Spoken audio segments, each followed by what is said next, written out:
سلام دوستان عزیز، به کانال من خوش اومدید. امروز قراره با هم کیک یزدی که یکی از خوشمزه ترین و سنتی ترین کیک های ایرانی هستش رو با هم دیگه درست کنیم. اگه دنبال یک کیک یزدی با بافت لطیف و پف عالی هستید تا آخر این ویدیو همراه من باشید.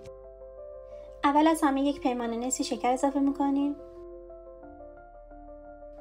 نصف لیوان روغن مایع، 2 دقیقه هم میزنیم.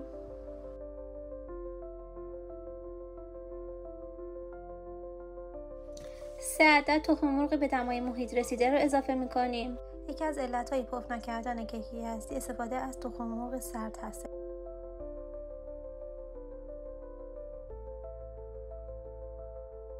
یک قاشق چایخوری وانیل اضافه میکنیم. 1 دقیقه دوباره هم میزنیم.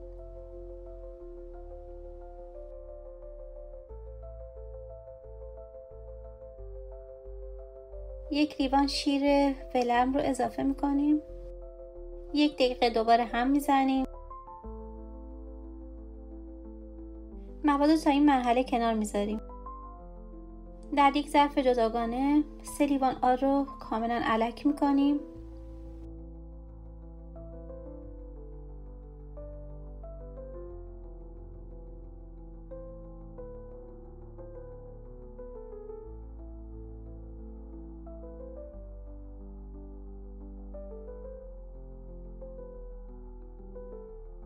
یک قاشق غذاخوری بیکینگ پودر اضافه میکنیم. 1 قاشق چایخوری هل اضافه میکنیم. همه مواد خوش رو با هم دیگه مخلوط میکنیم.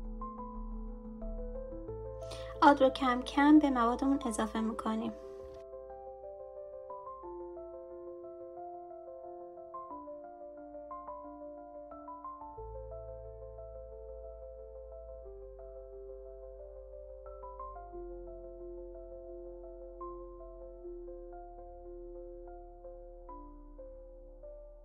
در حین کار دورگیری کنید و دوباره هم بزنید.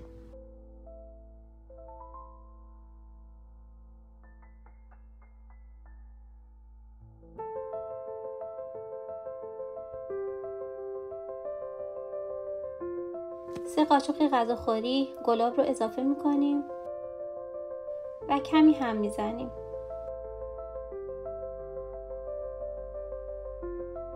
قاشق عسل رو به موادمون در آخر اضافه میکنیم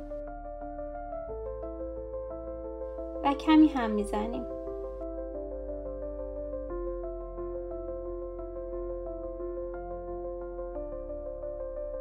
کاغذهای کیک یزدی رو به قالبمون اضافه میکنیم و مقداری روغن به کف قالب‌ها میریزیم.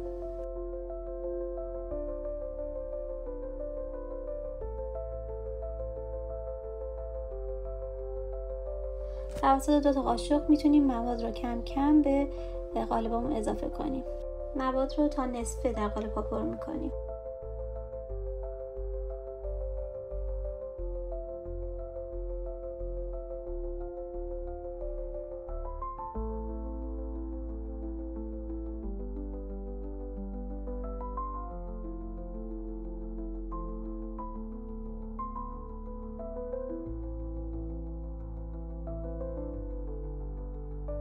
یک قاشق چایخوری رو به مقداری روغن مایع آغشته میکنیم و یک علامت ضربه در روی کیک ها میکشیم.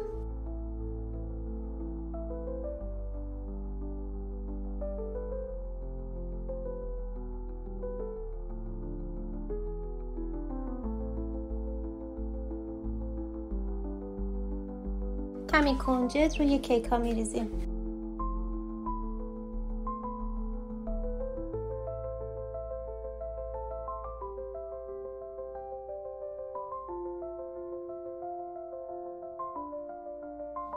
فر رو از قبل با دمای 200 درجه حتما گرم میکنیم و کیک ها رو در دمای 180 درجه به مدت 15 دقیقه میپزیم.